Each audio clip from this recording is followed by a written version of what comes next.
I'm the one spent the $500,000. I did that. I'm the only that got the same necklace that Floyd Mayweather got. How many rappers you put the chain on and they walked out this whole, nah, we can. Exactly. I see you put it on a lot of the rappers. You tried to make a lot of people buy it, and and then they put their stuff in it. All right, yeah. I'm the nigga about it. What Floyd mean? Oh, I spent half of what Floyd spent. Yeah, $300,000 diamond ring right there, you know what I'm saying? 10 carats, watch it. Don't get up in there. You gotta get close. You don't gotta get that close. Yeah, that's 10 carats. If y'all just a cent of diamond, not around. Say pointers, because y'all don't really understand jewelry like that. That's 1,000 pointer. Not a 20 pointer, not a 50 pointer, not a 100 pointer, not a 20. That's 1,000 points. Sauce Walka stepped out with $1 million grill, not made by Johnny Dang.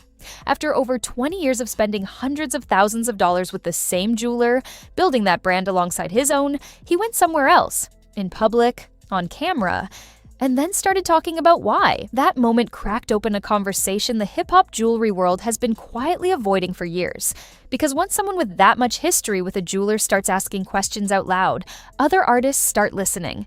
Here's the full story of how a 20-year relationship fell apart, what the accusations actually are, and what the resolution at the end reveals about how this industry really works. Sauce Walka has been one of the most visible figures in Houston rap for over a decade. His connection to Johnny Dang went back even further, to the period when Sauce was still building his name in the city, and Johnny was becoming the go-to jeweler for anyone serious about their image.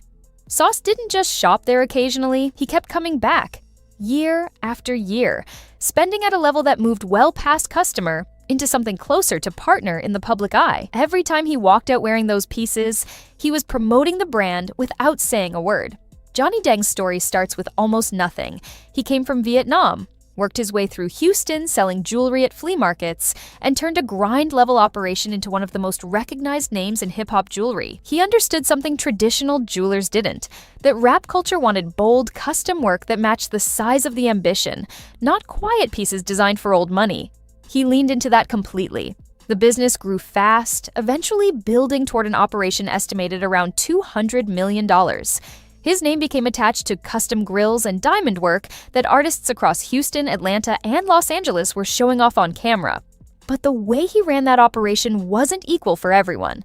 In the hip-hop jewelry world, certain artists get treated very differently depending on their following. A rapper with millions of followers who posts photos wearing your chains is free advertising worth more than the piece itself. So jewelers sometimes offer those artists discounts, rush service, or even complimentary pieces in exchange for that visibility. From a business angle, it's rational. One viral post from the right person brings in dozens of new clients. The problem is what that system does to everyone else.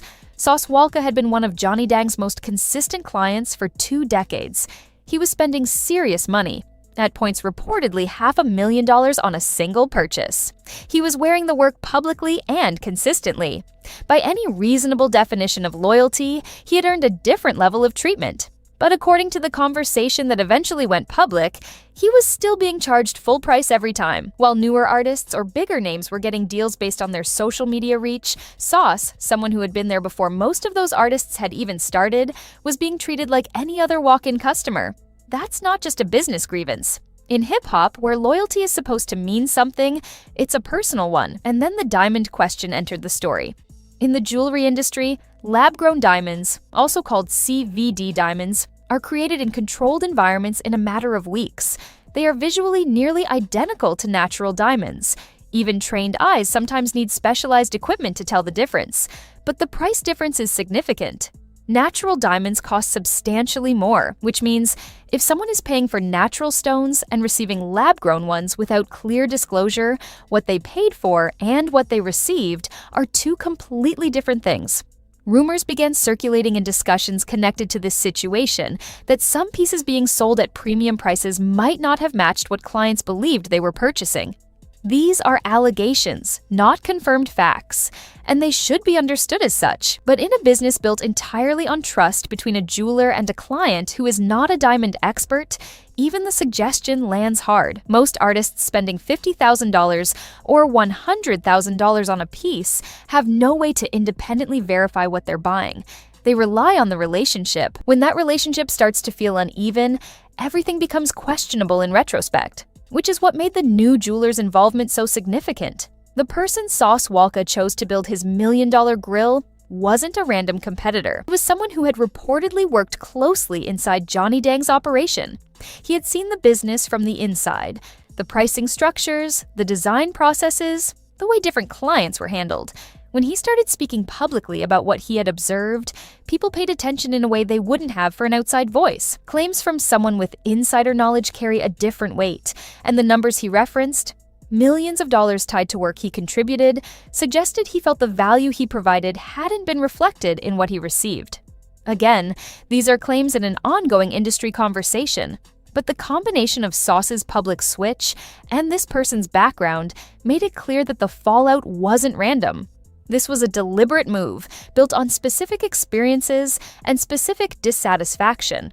Johnny Dang's response when it came didn't look like a PR statement. He appeared in videos that were visibly emotional, frustrated, the kind of reaction that comes from something feeling personal, not just financial. He explained that he had attempted to reach out privately before things escalated publicly, that he had wanted to sit down, talk, potentially build something together rather than end things this way. What seemed to bother him most wasn't that Sauce had gone to a different jeweler, it was how publicly the comparison had been made. His name had been invoked while the new grill was being shown off, which from his perspective crossed a line. He said clearly that if his name was going to be part of the conversation, it should come with respect. Sauce's explanation, when he shared it, shifted the story again. He wasn't asking for discounts or special treatment. He said the opposite. He wanted to spend his own money and go bigger than he ever had before. The issue, according to him, was that his creative vision wasn't being fully supported. He had something specific in mind, something that pushed limits, and when he felt like that couldn't be realized through the existing relationship, he went somewhere else to make it happen. That reframes the fallout. It's not just about pricing or inequality in how clients are treated. It's about a long-term relationship where both sides had developed different understandings of what the other person wanted. One side felt disrespected, the other felt limited. Neither of those feelings is easy to communicate when there's decades of history and money involved. Then, after everything had played out publicly, they settled it. Sauce Walka and Johnny Dang reportedly came together and resolved the situation, making their reconciliation visible. And that ending matters, not because it erases what happened, but because of what it reveals about how the conflict actually felt to both of them. A strictly transactional dispute doesn't get resolved through a public reconciliation. It gets resolved through lawyers or silence. The fact that these two men chose to settle it in a way the industry could see suggests the relationship had genuine value to both of them beyond the dollars. 20 years of history means something, even when it breaks down.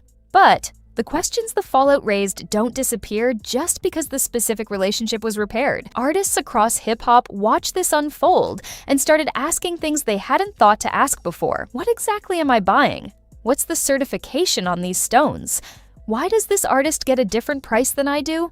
What does the person who made this actually know about what went into it? The jewelry market in hip-hop has operated largely on trust and reputation for decades. That's not inherently a problem. Trust is a reasonable foundation for a relationship when both sides are operating honestly.